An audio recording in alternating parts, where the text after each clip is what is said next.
It's felt like a really good time to address the inner skeptic that exists in us all. I'm not referring here to the skeptic in the mass consciousness, someone that looks at channeling and whatever it triggers in them, it triggers a strong response of rejection. What I wanted to talk more about was the inner skeptic that exists in the awakening person, perhaps in you. Someone that's maybe newer to all this, hasn't come across channeling as much, and wonders, what does it mean? What does this, as it were, format mean? One of the most common skeptics I meet in the world tends to be the intellectual middle-aged man, and their response, having perhaps connected with the material, is you could be so much bigger, more accepted, more mainstream if you just kind of took out the channeling element, if you just made the material available on its own in book form, but don't talk about it being channeled. And firstly, I think in that is a great compliment, which is it's the material that has connected through to that person. It's connected across their skepticism, and then out of their desire to want others to connect with the material, they would like it if you took out that element.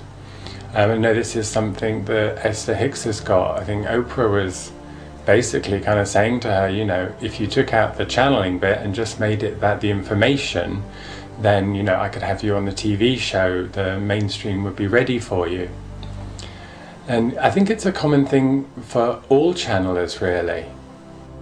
And the reason for that is because, to me, one of the deepest parts of channeling, the deepest part of any message, anything that I've done, whatever topic it's addressed, whatever freedom that has helped birth in somebody, still the deeper message of channeling to me is channeling, is the actual thing itself, more so than any words spoken. What channeling is, on its most fundamental level, is communication from non-physical to physical, from outside of linear time into linear time. You know, we're a reality system here that is created from our beliefs and perceptions and driven by our wants and desires. And we birth into this place from the non-physical, and that's where your spirit resides. And all channeling is communication, as it were, with that level of reality. You could call it another realm, whatever you want, but to me it's just another layer of reality, just as this is a layer of reality. And when I open myself to channel, when I communicate in that way, all I'm doing is taking what you feel in your heart, when you feel your spirit, when you feel those moments of connection. All that I have done is integrated with that. I have fostered my connection with my spirit such that it is opened up, and as that opened up, what I discovered was many other layers above that opened up into a whole multi-dimensional reality. And that experience for me is the core experience of my life. It's not the channels, it's the channeling, it's doing that, it's being in that state, it's having that experience here in a very limited viewpoint in physical matter, in linear time. To bring that in and house and experience that here is just incredible. And I guess what I'm trying to say is that, to me, is the heart of it, not what births from that. What births from that is beautiful and wonderful, and I feel blessed to, as it were, be a carrier of those messages. But the actual state of doing it, that is the heart of it, that is the deepest message of it. That is saying that there is more to reality than just this, than just what you experience on the surface. There's whole new levels. It shatters the box of this reality and opens it out to infinite potential. That is the heart of the message. So when someone says to me, oh, I love your work, but perhaps you could do it and take the channeling out so more people could access it, it's saying, can you take the heart out of the work? Can you take out this absolute realization of the non-physical? Because that's what it becomes. When you do what I do, when you live that, this whole question of the skeptic, in a way, in this respect, is erased, because you don't require faith. I don't have a faith in what I do. I don't need to believe in it. It's absolutely self-evident to me when I do it. And that's what I'm sharing. And I realize how that brings up skepticism in people. But good, because that's what's being challenged. That skeptic in the mass program, and how everyone's conditioned to think in a certain way, to believe that only certain things are real, to believe that anything that appears as magical or psychic is in some way to be ridiculed even.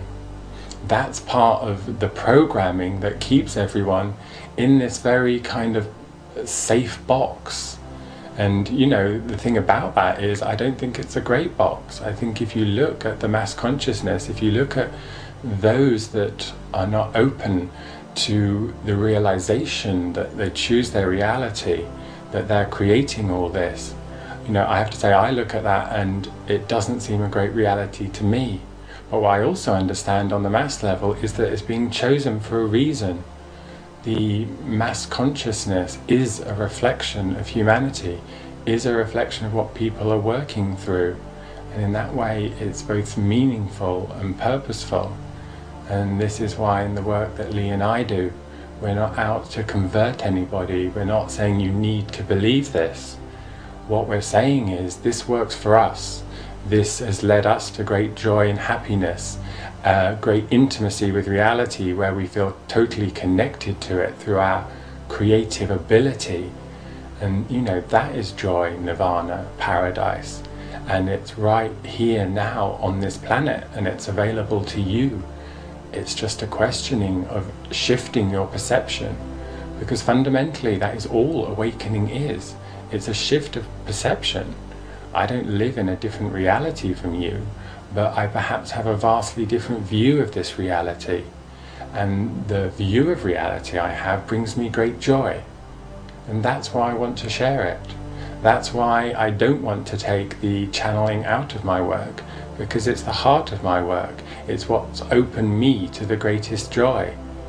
And whether or not you become a channeler yourself, because anyone can do it, or whether or not you just listen to channeling, listen to these ideas of the non-physical, that you are non-physical, as you let that in, if that starts to bring you joy, then that is the entire point of it. And the skeptic comes in there and says, well, is it real?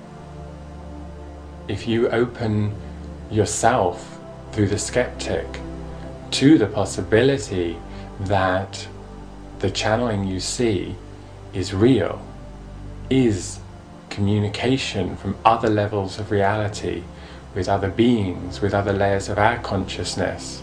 If you can take that in, if you can create a being inside of yourself that can believe that, that can let that in, then that's what unlocks it for you. And that's where the gift is. That is where the gift in the channeling is. And that is why we will keep the fact that we are channelers and we're channeling up front.